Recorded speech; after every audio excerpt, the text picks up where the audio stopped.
Hello everyone, how are you all? I hope all of you are doing well and I am also well. Now today in this video, we are going to discuss the important topics of CDP from the point of view of your CTET examinations. Okay? इस video में हम उन topics को discuss करेंगे like मैंने analyse किया है 2011 onwards जो टॉपिक्स रिपीटेड हैं. ओके, उनका एनालिसिस करके अराउंड इसको मैं 2 शिफ्ट में हो सकता है डिस्कस करूँ. 15 और 10 मिनट्स में टोटल 24 to 25 मिनट्स की वीडियो होगी. ओके, 2 पार्ट्स में भी हो सकती है या 1 पार्ट्स में भी हो सकती है. Okay, so let's start our video. और इस टॉपिक को डिस्कस करने से पहले मैं आपको ये भी बताना चाहूँगी, अगर आप इतना एटलीस्ट देख लेते हैं तो आपके 25 मार्क्स होपफुली आ जाने चाहिए. ओके, क्योंकि यही क्वेश्चंस घूम घूम के क्वेश्चंस इसी से फ्रेम होके एग्जाम में आते हैं. So let's start our video now. सबसे पहले हम डिस्कस करते हैं वाइगोस्की को. देखिए, वाइगोस्की ने सोशियो कल्चर थ्योरी दी थी, सामाजिक सांस्कृतिक सिद्धांत, ठीक है, जिसे हम SCT के नाम से भी जानते हैं. ठीक, इसमें क्वेश्चन फ्रेम होता है आपके ZPD और स्कैफोल्डिंग एंड MKO से. ओके, 3 चीज़ों से क्वेश्चन फ्रेम होता है. ठीक, इन्होंने ही लैंग्वेज डेवलपमेंट दिया था.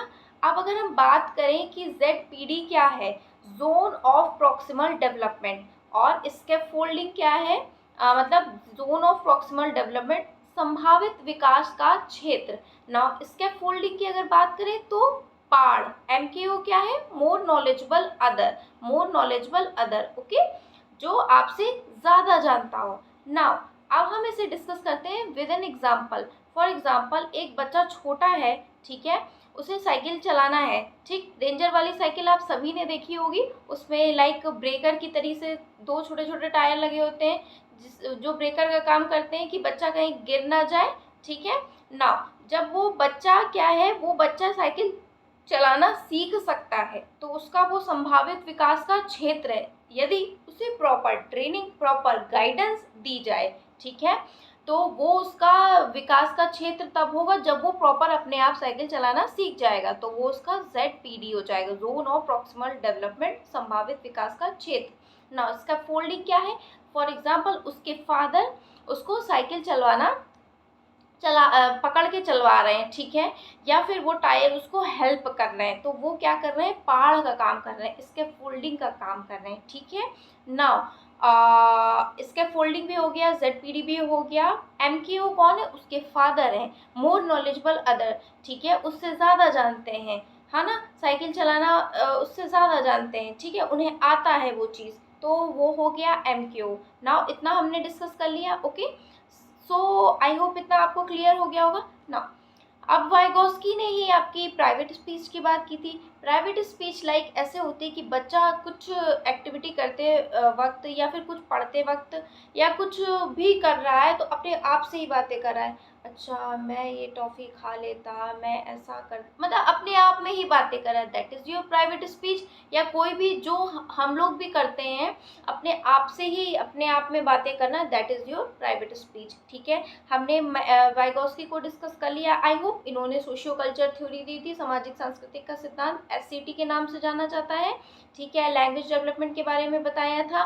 ठीक है, ZPD, स्कैफोल्डिंग, MKO इन्होंने बताया. ठीक है, और इन्होंने प्राइवेट स्पीच के बारे में बताया जिसे हम व्यक्तिगत वाक कहते हैं. ना अब हम दूसरा इंपॉर्टेंट टॉपिक डिस्कस करने जा रहे हैं जो कि है कोहलबर्ग के बारे में. कोहलबर्ग ने मॉरल डेवलपमेंट यानी कि नैतिक विकास का सिद्धांत दिया था. ओके, तो कोहलबर्ग की बहुत ही फेमस है, लाइक इनके में हेंस डिलेमा के बारे में बताया गया. हेंस जो कि एक व्यक्ति है, ठीक है, वो बहुत गरीब है और उसकी वाइफ बीमार होती है. ठीक है, उसको क्योर करने के लिए, उसको बचाने के लिए उसे एक मेडिसिन लगती है. वो मेडिसिन की ज़रूरत होती है, वो डॉक्टर के पास जाता है तो उसने बताई होती है वो मेडिसिन, बट वो मेडिसिन इतनी कॉस्टली होती है कि he is not in that condition so that he can purchase. Okay, उसके पास इतना पैसा नहीं होता है कि वो उसे परचेज कर ले. तो उसके पास 2 ऑप्शन होते हैं, या तो वो उसे चुरा ले या तो अपनी बीवी को ऐसे ही छोड़ दे.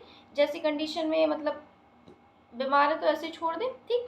अब इन्हीं पे इन्होंने कोहलबर्ग ने इन्होंने 3 अवस्थाएं बताई हैं कि बच्चों से पूछा है कि आप क्या करते, आप क्या करते, तो डिफरेंट डिफरेंट उनके आंसर्स आते हैं। तो इनके जो 3 स्टेजेस हैं उन्हें हम डिस्कस करेंगे। नंबर 1 प्री कन्वेंशनल, यानी कि पूर्व परंपरागत अवस्था। ओके ना, पूर्व परंपरागत अवस्था में क्या आता है, ऑबिडियंस एंड पनिशमेंट, इसको हम डिस्कस करेंगे। ऑबिडियंस एंड पनिशमेंट वो होती है, फॉर एग्जांपल मेरा बेटा छोटा है तो उससे मैं बोलती हूँ कि बेटा तुम सोफे से यहाँ से मत कूदो, तुम्हें चोट लग जाएगी। वो अगर मेरा कहना मान लेता है तो that means he is obedient. नहीं मानता है तो मैं 2-3 बार उसको बोलने के बाद नहीं मानता तो मैं उसे पनिशमेंट बोलती हूँ कि अगर तुम नहीं करोगे ऐसा तो मैं तुम्हें चटाक से मारूंगी, एक तो मैं उसे पनिशमेंट दूंगी, ठीक है। तो ऑबिडियंस एंड पनिशमेंट इसमें आता है ना। इंस्ट्रूमेंटल एक्सचेंज भी इसी में आता है। इंस्ट्रूमेंटल एक्सचेंज आपके सीटेट में पूछा गया है।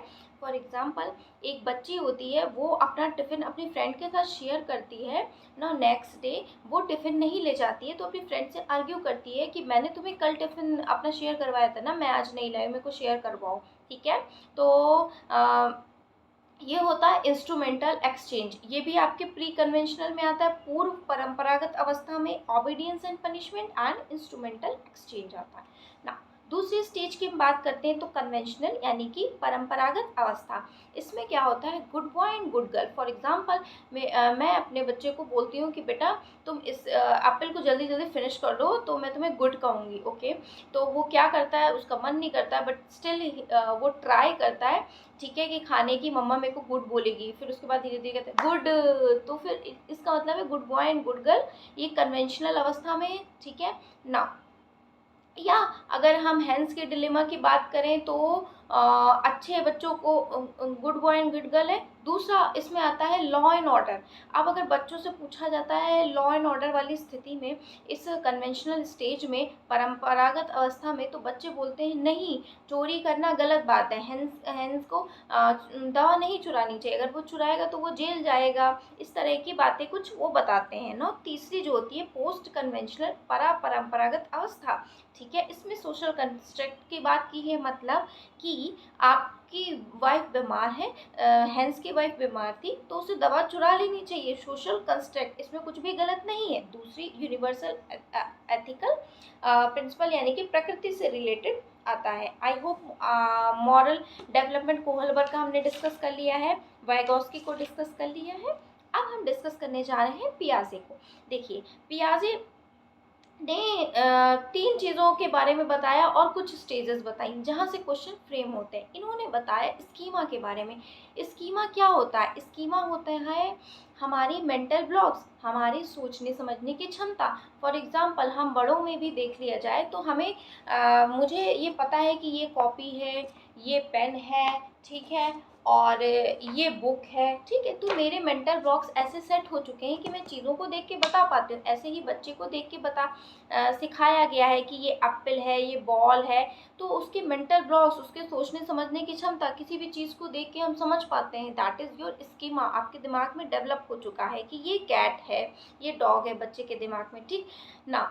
दूसरी स्टेज दूसरा होता है एसिमिलेशन, आत्मसातीकरण, पूर्व ज्ञान से लेकर के नए ज्ञान को जोड़ना। बच्चे को मैंने अपने शिवा को पहले बताया था कि ये क्या, ये है देखो, ये वाइट है, छोटा जानवर है, इसकी पूंछ है, ब्राउन आँखें हैं, ठीक है, 4 पैर हैं, म्याऊ, ये कैट है, ठीक है। नाउ एसिमिलेशन में पूर्व ज्ञान से दूसरे ज्ञान का, अब मैं उसे लेके बाहर गई तो उसने डॉग को देख के भी कैट बोल दिया, वो बिल्कुल वैसा ही दिख रहा था, कैट बोल दिया। तब वहाँ पे क्या होगा, अभी तक तो इक्विलिब्रियम की स्टेज थी ना, अब वहाँ पे क्या हो गया उसके दिमाग में, जब मैं उसे अगर नहीं कर रेक्टिफाई करती हूँ तो डिसइक्विलिब्रियम वाली सिचुएशन आ जाती।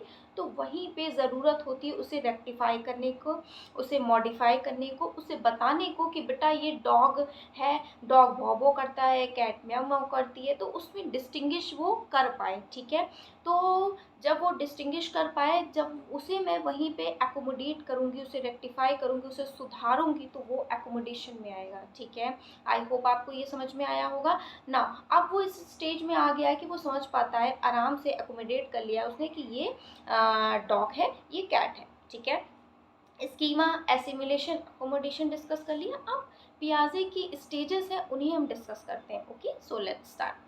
देखिए, सबसे पहला है सेंसरी मोटर, संवेदी पेशी अवस्था, संवेदी गामक अवस्था के नाम से जाना जाता है। 0 से 2 वर्ष इसकी एज होती है ना।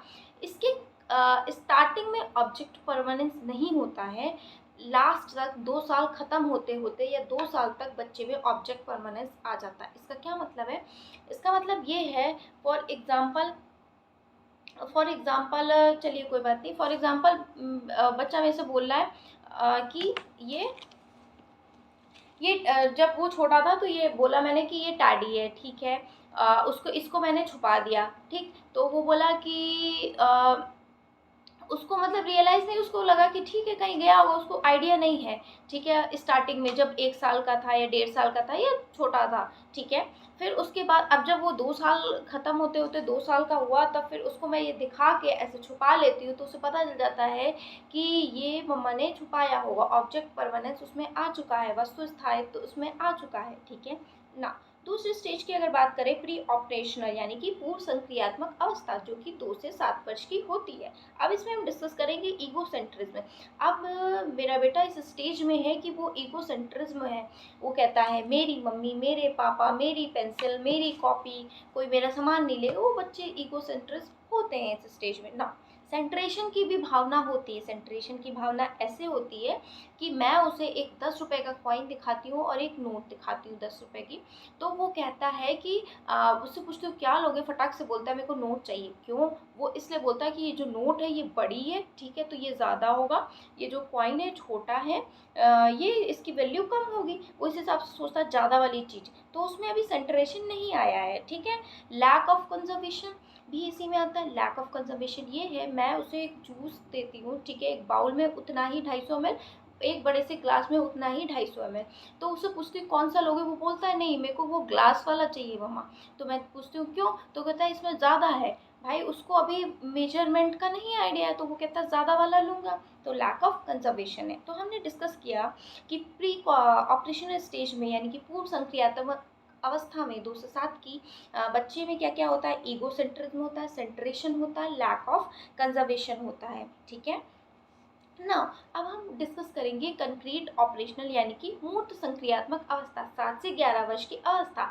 अब इस अवस्था में बच्चे को लाइक कंजर्वेशन आ जाता है, ठीक है, कंजर्वेशन आ जाता है। अब उसको मैं नोट दूं या सिक्का दूं, अब वो अभी नहीं, किसी और बच्चे को, वो अभी इस स्टेज में नहीं है, किसी और बच्चे को मैं देती हूँ 7 years प्लस वाले को, तो वो समझ जाता है कि दोनों की वैल्यू सेम है, ठीक है। तो वो कोई भी ले लेगा, कह देगा एनी वन ऑफ देम, कोई भी दे दो मेरे को, ठीक है। कंजर्वेशन आ जाता है, वो क्लासिफिकेशन कर पाता है, वो सेरिएशन कर पाता है, ठीक है। उसमें लॉजिक आने लगता है, दिखने लगता है, रियल और कॉन्क्रीट ऑब्जेक्ट को समझ पाता है, मूर्त चीज़ों को समझ पाता है, ठीक है। और रिवर्सिबिलिटी भी आ जाती है ना। लास्ट जो है वो फॉर्मल ऑपरेशन की स्टेज, जो 11+ की अवस्था होती है, इसमें एक इम्पॉर्टेंट है हाइपोथेटिकल डिडक्टिव रीजनिंग, ठीक है। आई होप आपको ये समझ में आ गया होगा। इतनी चीज़ें हमने डिस्कस करी, 3 चीज़ें, प्याजे, वाइगॉस्की, कोहलबर्ग, 3 चीज़ें डिस्कस करनी है। बाकी की चीज़ें मैं वाइट बोर्ड पे डिस्कस कर लूँगी, ठीक है। और इसको मैं ऐसे ही अपलोड कर रही हूँ, इसको कुछ नहीं लिख रही हूँ, ठीक है। व्हाइट बोर्ड अभी अवेलेबल नहीं था इसलिए, और कल भी एक वीडियो आ जाएगी, उसमें पूरा आपका, वो भी मैक्सिमम 15 मिनट्स की होगी, ठीक है, उसमें आपका पूरा CDP कंप्लीट हो जाएगा, ठीक है।